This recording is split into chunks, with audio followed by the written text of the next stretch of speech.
berperang. Mereka ini dia nggak cuma perang, saudara. Zaman dulu, kalau perang ngalahin kerajaan, artinya kerajaan itu harus diperas habis. Yes, kerajaan itu harus mempersembahkan upeti. Pak, hari ini saya nggak perang sama siapa-siapa. Nggak ada kerajaan yang memerangi saya. Saudara tidak perlu perang. Saudara perang bukan sama manusia. Kalau ada penyakit, saudara perang sama penyakit. Mungkin itu Aram, mungkin itu Filistin yang ada dalam hidupmu. Kalau penyakit sudah kau kalahkan karena Tuhan yang memberikan kemenangan dan pemulihan dan kesembuhan, penyakit itu saudara jajah, dia akan mempersembahkan upeti. Pak, kalau orang Aram, Filistin, orang Moab dikalahkan, itu kan kerajaan. Waktu mereka dijajah Daud, mereka mempersembahkan upeti, saya bisa mikir, masuk akal. Tapi kalau penyakit saya dikalahkan Tuhan, terus gimana caranya penyakit saya mempersembahkan upeti?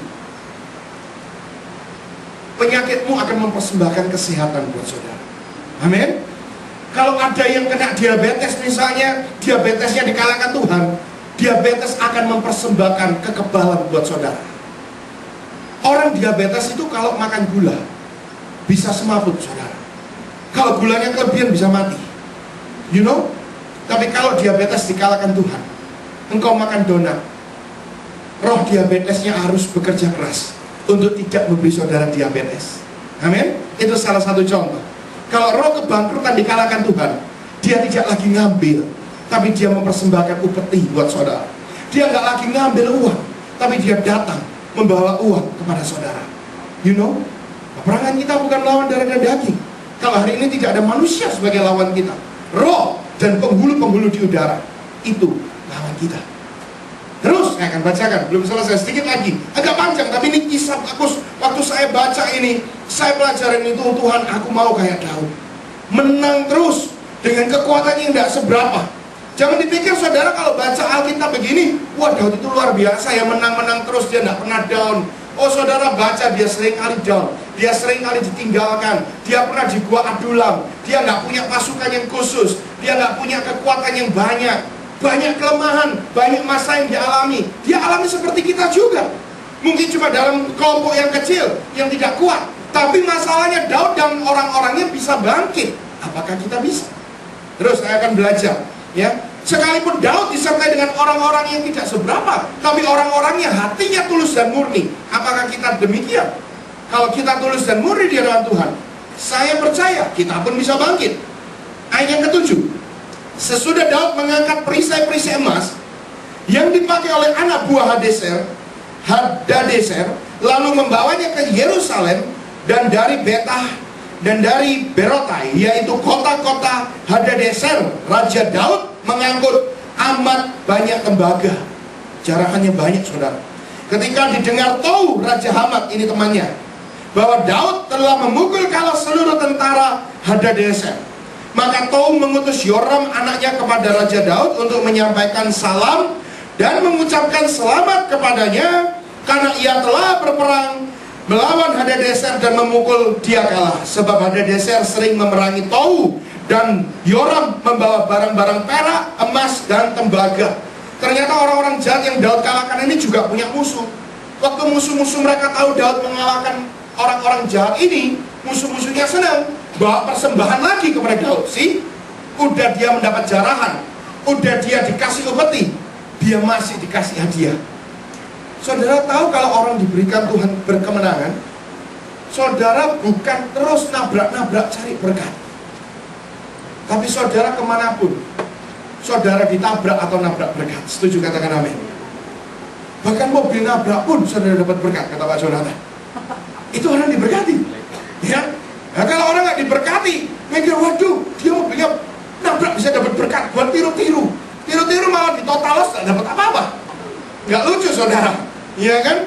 Terus berkat nggak bisa ditiru, caranya supaya saudara bisa diberkati, itu bisa ditiru. Yes, karena Tuhan yang memberkati. Juga barang-barang ini dikhususkan Raja Daud bagi Tuhan, bersama-sama perak, emas yang berasal dari segala bangsa yang ditaklukkan, yakni perak dan emas dari Aram dan orang Moab, Bani Amon, dari orang Filistin, orang Amalek, dan jarahan yang dirampas Hadadezer bin Rehob, Raja Soba. Banyak saudara yang kalahin. Tapi satu, waktu Daud menjarah dan membawa barang jarahan itu, dia nggak nikmati sendiri. Dia nggak langsung, wih, gue dapat duit banyak, ayo ke showroom mobil. Mungkin kalau saya jebret hari ini dapat duit banyak, besok Senin yang pertama kali yang saya lakukan, saya ke showroom mobil. Ya, pertama beli van yang baru, tak sumbangin gereja. Ya, van-nya Cik Piping mungkin disumbangin orang yang butuh, atau buat pinjem-pinjem aja jemaat. Banyak gundul saya nggak tahu saudara, untung nggak meletus. Terus kemarin mau lari pagi-pagi, akinya mati, ya kan? Satu persatu. Tapi saya percaya untung van ini mesinnya masih bagus, ya kan? Saudara, tapi Daud enggak. Waktu dia dapat duit, dia nggak pergi ke dealer. Bukan karena nggak ada dealer mobil zamannya Daud, tetap ada dealer unta. Tapi Daud dikatakan dia mengkhususkan barang-barang emas, perak, dan tembaga jarahannya ini kepada rumah Tuhan. Orang ini Tuhan nggak khawatir mendekati orang kayak Daud, kayak Abraham. Karena kalau diberkati langsung, yang dipikir utama adalah Tuhan. Ya, saya mau belajar ini. Saya jujur, ya kan? Mungkin kalau saya diberkati berlangsung begitu banyak kayak Daud, mungkin bisa hilaf dikit. Langsung mikir, kemana ya gua mau pergi habisin duitnya ya? Ya kan? Tapi kita belajar, kalau kita diberkati Tuhan, pasti saya percaya Tuhan juga memberi kita urapan untuk tahu bagaimana kita mengembalikan kepada Tuhan. Makanya ditambah-tambah terus, ya. Lalu ia menempatkan pasukan-pasukan pendudukan di Edom. Di seluruh Edom ditempatkannya pasukan-pasukan pendudukan, sehingga seluruh Edom diperbudak oleh Daud. Tuhan memberi kemenangan kepada Daud kemanapun ia pergi dan berperang. Edom ini simbol daripada dosa, kenajisan. Daud mengalahkan Edom, memperbudak Edom.